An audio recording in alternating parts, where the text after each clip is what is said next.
Hola, buenos días. Espero que estén bien y seguros. Primero que todo, me gustaría agradecer a la Sociedad Chilena de Parasitología por la invitación y en particular al doctor Jorge González por haber organizado esta mesa redonda, que junto a él y al doctor Antonio Zuna le estaremos hablando algunos aspectos de enfermedad de Chagas.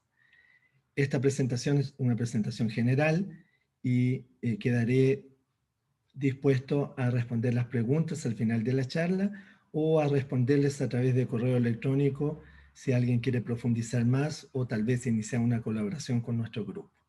Voy a compartir en este momento la tela con mi presentación.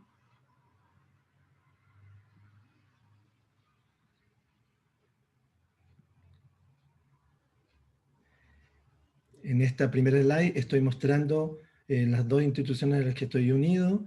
Soy investigador titular de la centenaria institución Fundación Osvaldo Cruz, Fiocruz en Río de Janeiro, una institución que caracteriza enfermedades tropicales, produce vacunas, medicamentos y ciencia básica, y la Universidad Federal de Paraná, que es la universidad que queda en Curitiba y que hace 5 años que estoy en un convenio trabajando en este lugar.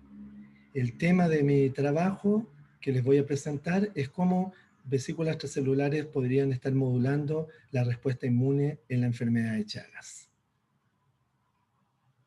Básicamente, durante toda mi vida académica he trabajado tratando de entender la interacción entre el parásito, el huésped y el medio ambiente, y mi modelo ha sido Trypanosoma cruzi. Como ustedes deben saber, Trypanosoma cruzi es el agente causal de la enfermedad de Chagas, que es transmitido, el trypanosoma es transmitido por un insecto vector de la familia Reduvidae, conocido popularmente como vinchuca en Chile y barbero en Brasil. La enfermedad tiene tres etapas bien caracterizadas. La etapa aguda, que apenas representa un 1% de los pacientes y que solamente es fatal para los inmunocomprometidos y tiene algunos signos y síntomas característicos. Pero la gran dificultad de esta enfermedad es que después de 20 a 30 años puede desarrollar una fase crónica constituida por problemas en la parte digestiva, con megaesófago y megacolon, y también con problemas en el corazón, con cardiomiopatías. Pero el desafío más grande de los investigadores es entender la fase indeterminada, que representa un 50% de los pacientes que son serológicamente positivos y son asintomáticos. A pesar de existir muchos grupos de investigación en el mundo tratando de entender la enfermedad de Chagas, poco se sabe en relación a su terapia. No hay vacunas disponibles y cualquier tipo de investigación para entender la patogenia de la enfermedad podría generar nuevas alternativas quimioterápicas. Este es el complejo ciclo de vida del parásito que alterna entre hospederos huésped invertebrados y huésped vertebrados. Y nuestro grupo ha trabajado intensamente en la caracterización del primer estadio que infecta al mamífero a partir de insecto vector, cuando chupa sangre a través de las heces fecales, deposita formas metacíclicas de Trypanosoma cruzi, que son capaces de invadir todo tipo de células y transformarse en formas amastigotas intracelulares, las cuales replican, se transforman en formas tripomastigotas sanguíneas o llamadas tripomastigotas derivadas de cultivo de tejido, y estas rompen la célula y salen a infectar otras células, diseminando la infección entre los huéspedes mamíferos. Entonces, nosotros nos preguntamos hace varios años si podíamos estudiar la inmunidad innata de este parásito, sabiendo que como es un parásito intracelular obligatorio, él debe entrar en el torrente sanguíneo y rápidamente burlar la inmunidad innata, principalmente el sistema de complemento, producir infección de células y desarrollar la enfermedad. Entonces nos dedicamos a trabajar con el sistema de complemento.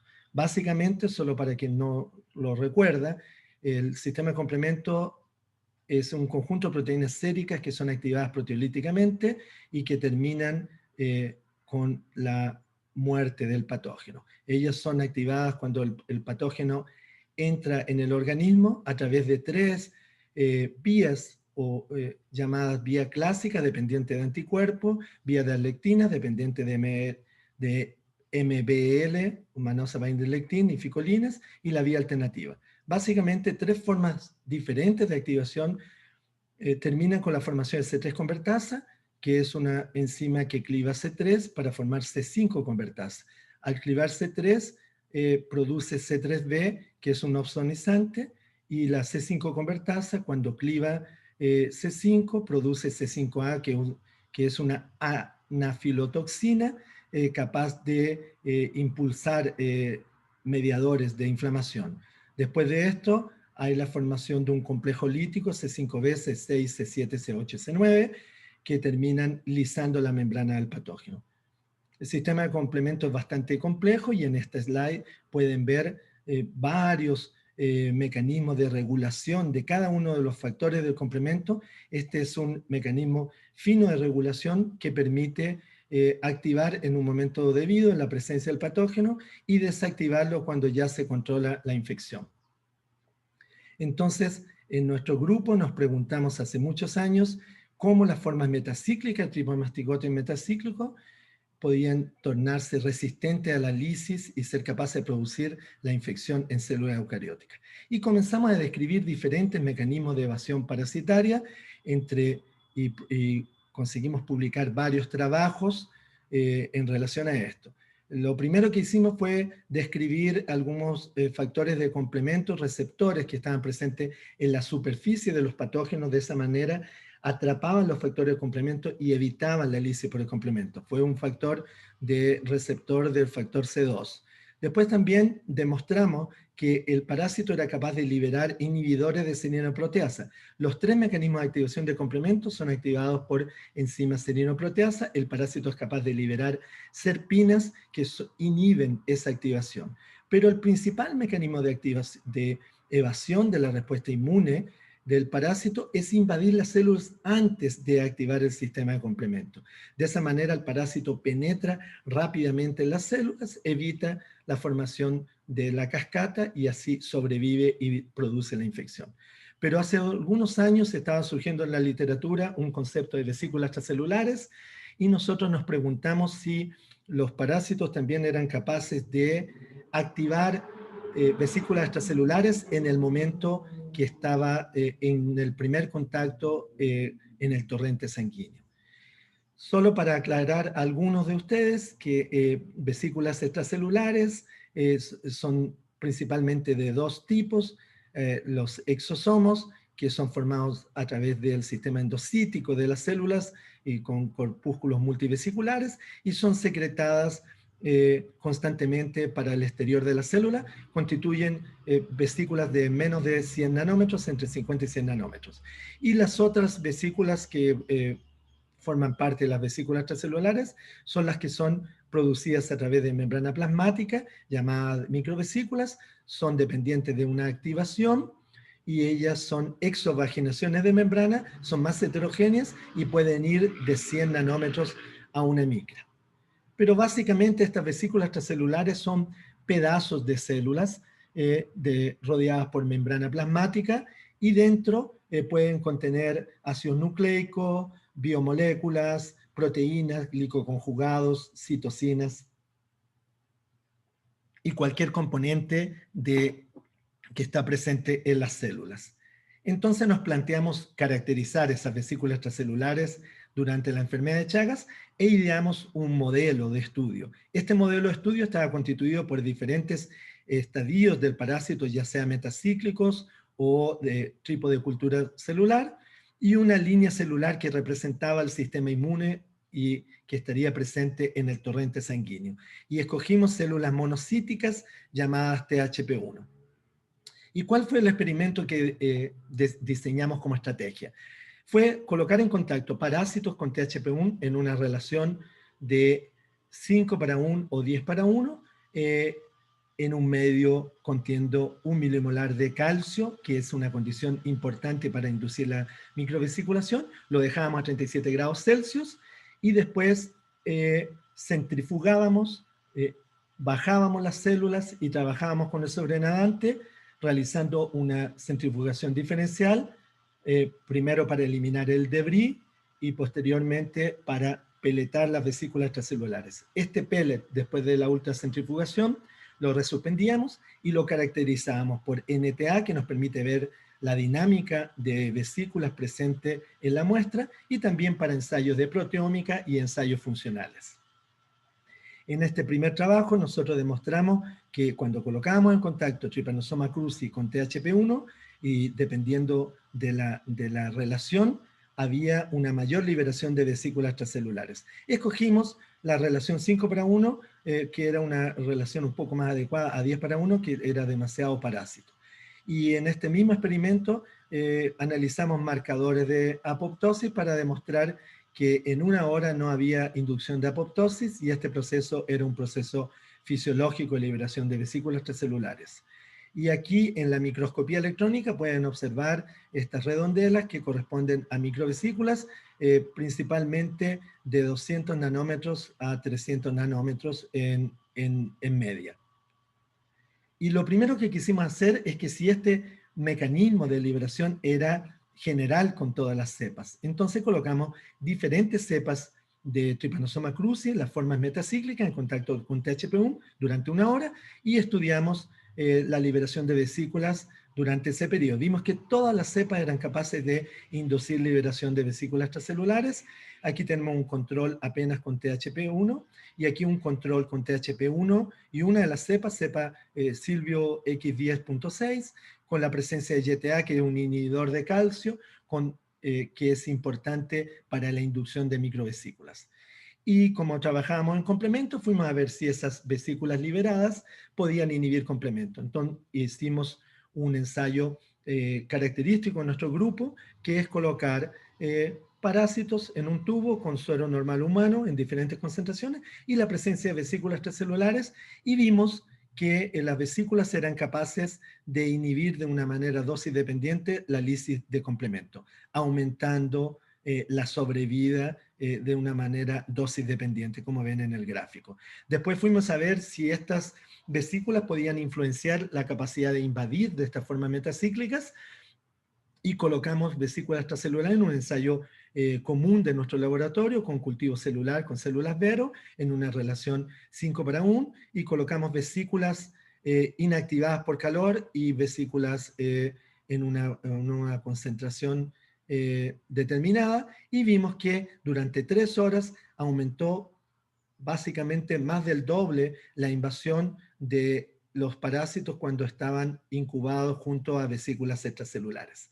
Entonces esto nos hizo ir a ver cuál era el mecanismo de inhibición del sistema de complemento. Aquí no voy a entrar en grandes detalles, pero en una serie de experimentos un poco más complejos fuimos a ver si la inhibición era en el mecanismo de activación del complemento, que es cuando las diferentes serinproteasas son capaces de clivar C4 y C2 para formar C3 convertasa. Entonces en estos ensayos vimos aquí ensayo de lisis del factor C2, lisis del factor C4, vimos que agregando vesículas extracelulares no disminuía el clivaje del factor C2 ni el factor C4. Eso estaba mostrando que estas vesículas no estaban inhibiendo la activación. Pero cuando fuimos a ver la presencia de C3 convertasa en la membrana del patógeno, vimos aquí en el control normal que había una presencia de factor C2 y desaparición de factor C2, como ocurre normalmente con la C3 convertasa. Se forma y sale, se forma y sale, y en este caso, cuando colocamos vesículas extracelulares, había una retención del factor C2, de esta manera, viendo que las vesículas extracelulares estaban alterando el tiempo de decaimiento de la C3 convertasa, lo que se llama C3 convertasa decay, y en ese momento fuimos capaces de describir el mecanismo de inhibición de complemento.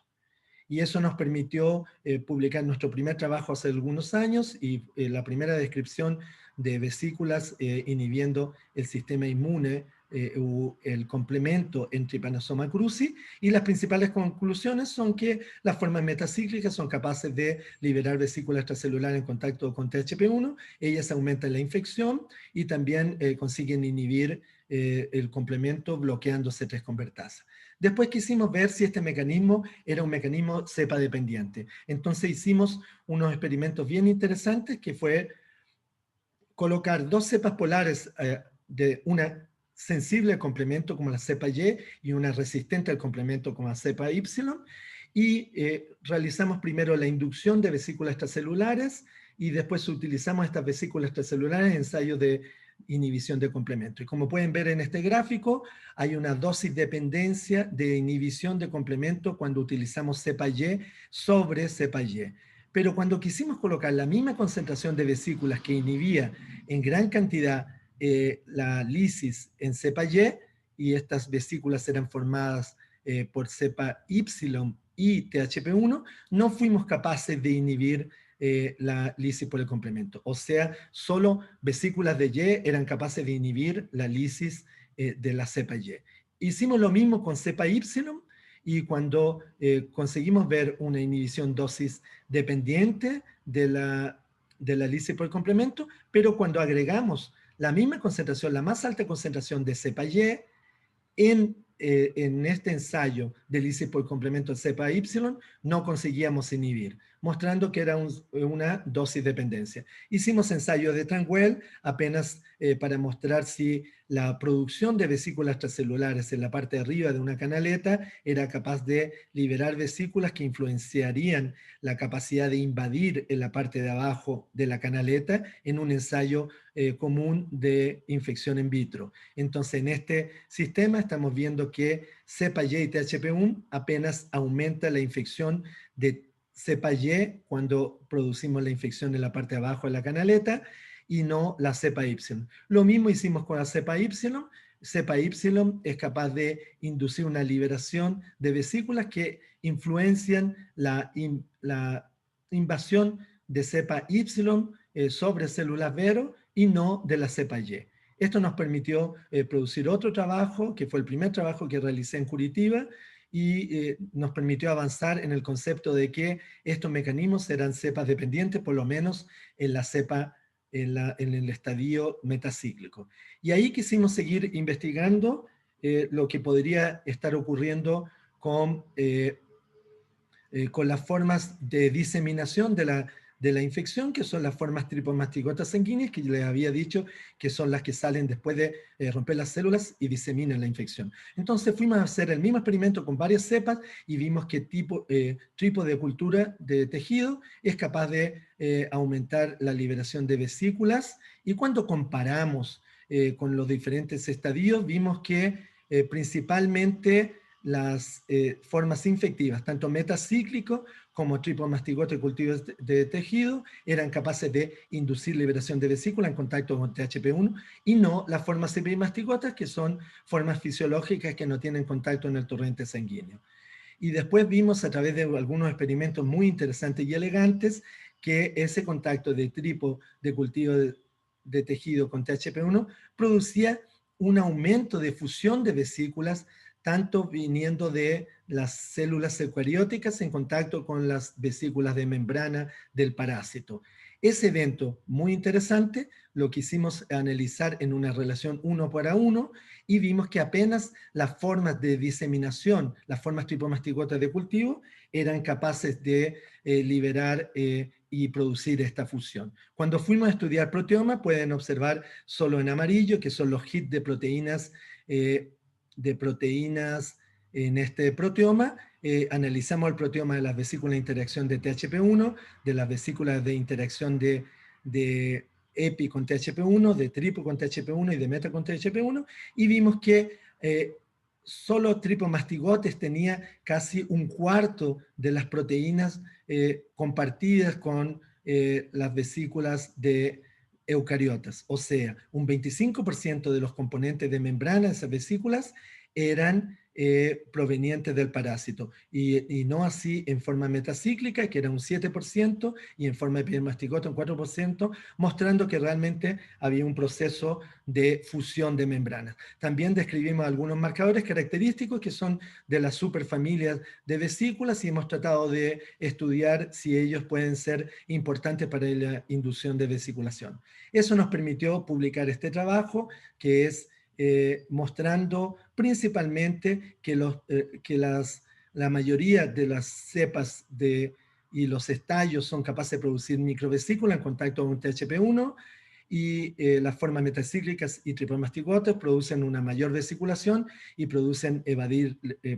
consiguen evadir la respuesta inmune innata y aumentar la infectividad. Parece que este proceso es cepa dependiente. Ellos comparten membranas tanto del parásito como de la célula y podrían ser importantes para marcadores diagnósticos. Y bueno, hasta ahora hemos visto que esa interacción de metacíclicos con tripomastigot, con THP1, produce liberación de vesículas, y estas vesículas son capaces de inhibir el sistema de complemento, y de esa manera la primera evasión es la inmunidad innata. Ahora estamos interesados a ver ese tránsito entre inmunidad innata y inmunidad adquirida, y estamos queriendo caracterizar cómo esas vesículas están influenciando la liberación de citoquinas o la comunicación celular de células dendríticas y de macrófagos. Y para eso queremos estudiar posteriormente la persistencia de la infección en sistema crónico. Y para eso hicimos un experimento inicial, agarramos vesículas de diferentes cepas y inoculamos en animales experimentales, y con estos animales experimentales hicimos ensayos de infección y después medimos la parasitemia y la mortalidad. Y lamentablemente los controles de animales normales sin vesículas tenían el mismo tamaño y el mismo peso de los animales, la misma parasitemia, y cuando fuimos a analizar sobrevida vimos que el parásito sobrevivía en el control, mostrando que realmente las vesículas estaban siendo virulentas, como había sido mostrado por otros grupos. Y fuimos a ver la activación de marcadores de células dendríticas, y aquí vimos principalmente que vesículas extracelulares eran capaces de activar MHC2 y CD86, que son marcadores de dendrítica, mucho más que los parásitos por cuenta propia. Y eso en nuestro grupo, en la Universidad Federal de Paraná, desde una vista por arriba, es en nuestro Twitter, nuestros email, y los 4 alumnos que están trabajando conmigo en este momento, y mis agradecimientos para la gente que trabajó anteriormente en estos papers. Y bueno, eso sería todo, quedo a disposición y agradezco para todos la paciencia, y estoy a disposición.